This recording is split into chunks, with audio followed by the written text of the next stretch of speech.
a little package like this, just somewhere behind the steering head. Don't touch it. If you ever work on your bike and sometimes think, oh, maybe this is not the right place for this, don't do it, because it's part of the memory of the bike. And it always will think this is in the right place and it's in the right position. I think the beauty about this lean angle sensor is that when it's on maximum lean, we've had the lean angles up to close to sort of 55, 58% degrees of lean angle. The acceleration is really incredible as it recovers from lean angle. And that was the smart thing. At the very beginning, we tried to make traction control work with this bike without the lean angle sensor. There was a time that we weren't going to use this lean angle sensor, but it was imperative, it was really important that we put the lean angle sensor on, because the traction control really is dynamic in terms of the lean angle. As the bike recovers now, and particularly now, you notice you think you haven't got any traction control working, because the acceleration of the bike is huge in a straight line when the bike is recovered. So, come back to the ABS, not economics, but say some word about the ABS. Same for the ABS. When we adapt the system like in ABS, we don't want the rider to feel the ABS all the time. We had actually complaints with customers for other ones who said my ABS most probably is not working. Why is that? Because they were not used to the deceleration you need until the ABS starts to cut in. You shouldn't be worried, there's a flip over prevention, flip over mitigation. So we'll stand, from like a stoppie. There's a stoppie control, I think we call it. Yeah, it's kind of a stoppie control. So you will not flip over. There is the supermoto mode. You can switch to supermoto mode. Then it's different. The rear wheel is free, so you can. And you can stop it. And you can do stopping. So then with the supermoto mode, it's back to the rider to prevent that you can brake a little harder, actually even harder. That's something about performance. Well, the performance here, we can't beat the performance. We tried this a couple of times with the ABS, because riders like myself and that have come from racing backgrounds always believe that ABS, why introduce ABS? We're better than ABS, we can beat ABS. And I believed this for many years until ABS has evolved to the point where it is today. And we've tried this test many times to beat this bike without ABS, put the ABS on, take it off, put it back on again. And the ABS always beats, personally me, by about, I think 5 meters, in most cases about 5, sometimes even 10 meters. Yeah, we can reach up to 10 meters per square second of deceleration, which is good for an case. It's pretty good. For acceleration, it's a nice figure. I think we showed it already. We measured 7.2, 0 to 200, which is for a bike without a fairing. Pretty fast. Like, again, it moves. It really is moving. Ergonomics. Why do we talk about ergonomics? Because, as I told you, we try to domesticate the bike. And domestication meant, again, not being intrusive and not cutting the extreme edge away. So we had to work on a lot. We had to make it usable in a lot of ways. The guy who's the project leader, I'm tall, he's much taller, he's about 2 meters. He's about 2 meters, we took him, we took this guy, we took girls. And the idea was, everybody has to feel nice on the bike. We double check with the journalist, we had not one complaint about ergonomics. But this is the result of a lot of work. Of course, we started.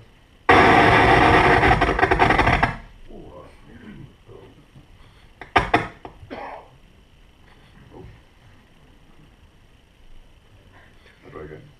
Still here. Of course, we started with something extreme. So pretty far back foot bags, a lot of weight on the handlebar, but we came back. And in the end, it kind of fits everything. It fits everybody. And it is usable for everything. And this is one of the big secrets we think we reach with the bike, because it's usable really for everything, because we invest so much work in refinement. There was as much time spent on ergonomics as there was on suspension, traction control, ABS. It's equal time spent on every part of the project. Yeah, really was a lot. And that's another thing. Maybe sit on the bike and imagine you can go to a racetrack and go and play around with the superbikes.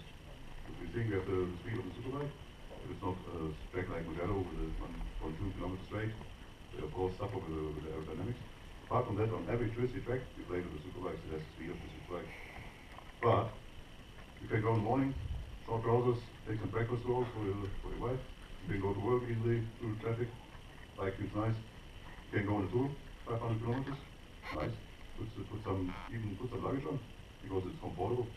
It's comfortable. Even the wind protection is not bad. I was very surprised actually, but you do 160, except 160 before with the wheelie thing. You do 160. There's a wind protection. It's a naked bike, but there's a wind protection. Actually, the widespread of usability, the thing we reach in this, is pretty good. So it is Dr. Jekyll and Mr. Hyde, very sure. It's Mr. Hyde, that's a bad one, on the racetrack. It's Dr. Jekyll, that's a nice one, for everyday's use. We got a nice comment of a journalist who said, actually it's cheap, because I buy 3 bikes in one. And he said, if you play around with the electronics, if you play around with the setup, suspension, you have a lot of possibilities to give it different faces.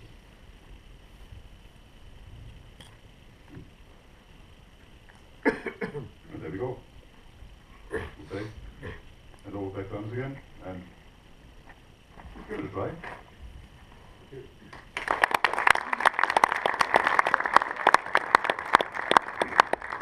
Tack för det. Vill ni se motorcyklarna? Då tar vi av täcket. Under tiden så presenterar jag nästa gäst. Han är ansvarig för alla tillbehör som finns till de här motorcyklarna. Det finns ju massor med godsaker naturligtvis. Det går att utrusta dem i stort sett hur mycket som helst.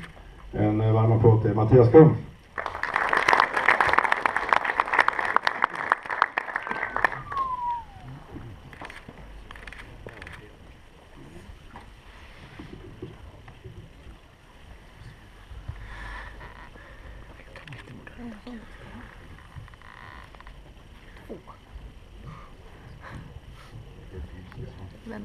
Okay, hello also from my side, and it's really a pleasure to stay here. I'm only short words to my person. I'm the head of power parts. I'm being responsible for all this cool stuff what you can get for your bike. As you heard from Jörg, this is really a nice bike. It's a serial bike, and for us was a big and huge challenge to develop some parts that makes the bike nicer and more usable. I think we started always with the guys from R&D, from product development and all this stuff, to say which customers we have for this bike. And afterwards, after a big discussion with all the guys, also from the R&D, from the design development, we say, okay, we need one for race, we need one for style to be a little bit different, and one for what Jörg also thought that we can make a tour on the weekend. For this now we have more or less in one bike 3 different usages. And it was really a big target. As you know, we present first the beast. And this was not so easy to develop parts that you can build your bike up like a beast. Yeah, maybe Jeremy is also here. He was really included in the development for our race setup. As you see here in the middle of the bikes, we have this bike staying here, with a lot of really nice and cool parts, and it's really developed that you can go on the racetrack with this bike without any problems. Only some highlights, as you see here, the evolution system from Akrapovic. That's really the first exhaust system since years that you have more horsepower and more torque. It means the weight is less 6 kilograms for that, and you have 15 horsepower more. As you know, 180 horsepower is really a huge amount, but with 195 it's much more fun. Jeremy, you have tested it. Maybe you can give a little bit of feedback or what you have felt then. With the last time that we tested this was at Ascari, and I had the pleasure of basically working with the electronic guys to find a new throttle position, a more direct throttle map to work with this exhaust pipe. So in conjunction with the exhaust pipe, we were using a much more direct throttle response, which really enhances the riding experience on the track. It's not something that we've tried even on the road yet. We've tried it on the racetrack, and it makes it quite an incredible improvement to the to the riding experience when you ride the bike with slick tires in full race mode. And it does make, a huge difference. As Adia says, 15 horsepower feels like an incredible step from what we already had in the stock bike. Yeah, but not only the engine power is important, also what is really important is the suspension for this. If you go on the racetrack, for sure you need not only horsepower and the good torque, you need also good brakes and good suspension. That's also what we have now also for this bike. We can offer really a race suspension with WP together, that you have a closed cartridge in front, in the rear you have a different shock system.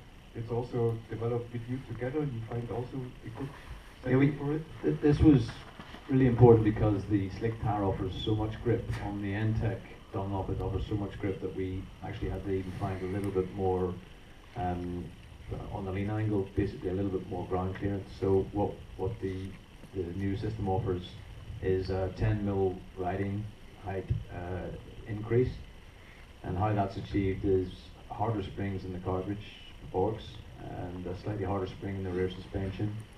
The rear shock is also 3 millimeters longer, so the overall height of the bike increased by 10 millimeters. Okay. Yeah, also some other stuff is on the bike mounted. As you can see, a race seat is there, a solo seat cover. Then really new is also from our side the MotoGP brake lever guard. This is also new development, and this is a part that it makes extra coolness for the bike. For sure, what's also maybe for you nice to know, this MotoGP brake lever guard is next year also on the start in the MotoGP on power parts, and that's really for me a thing that I'm really proud about it. Yeah. What I can say also to the race bike, as you can see, it's really a sporty bike. You can use it on the racetrack, you can use it also on the street. You get a sporty and aggressive looking with the sticker kit. Yeah, that is a lot of parts what we have, also carbon fiber parts from Akrapovic. It's the best supplier for that, and it makes the bike really like the beast. And the triple clamps, etc. Yeah.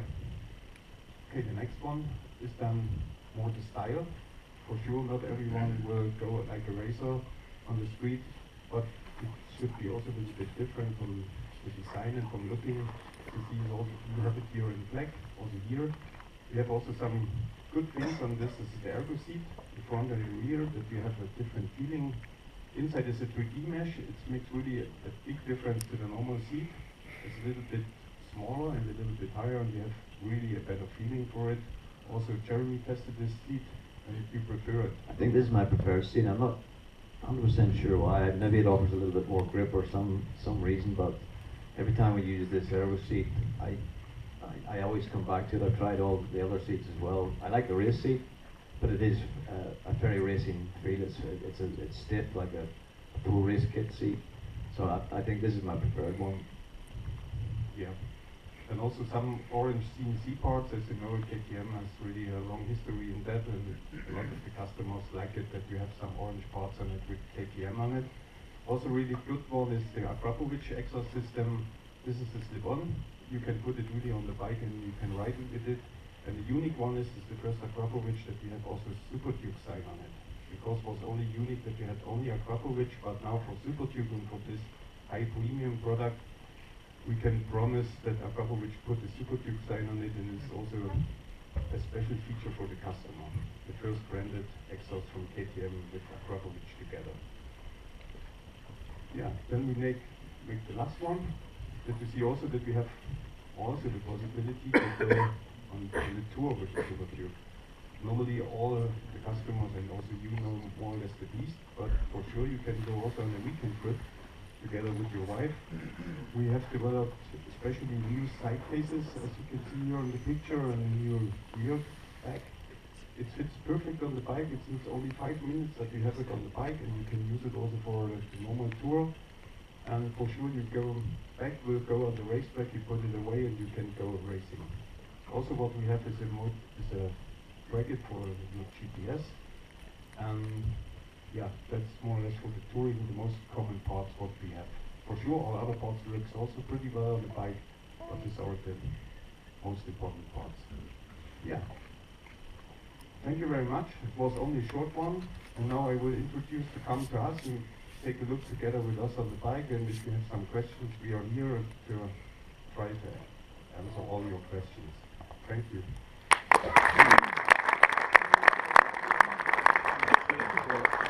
Put them in quarter.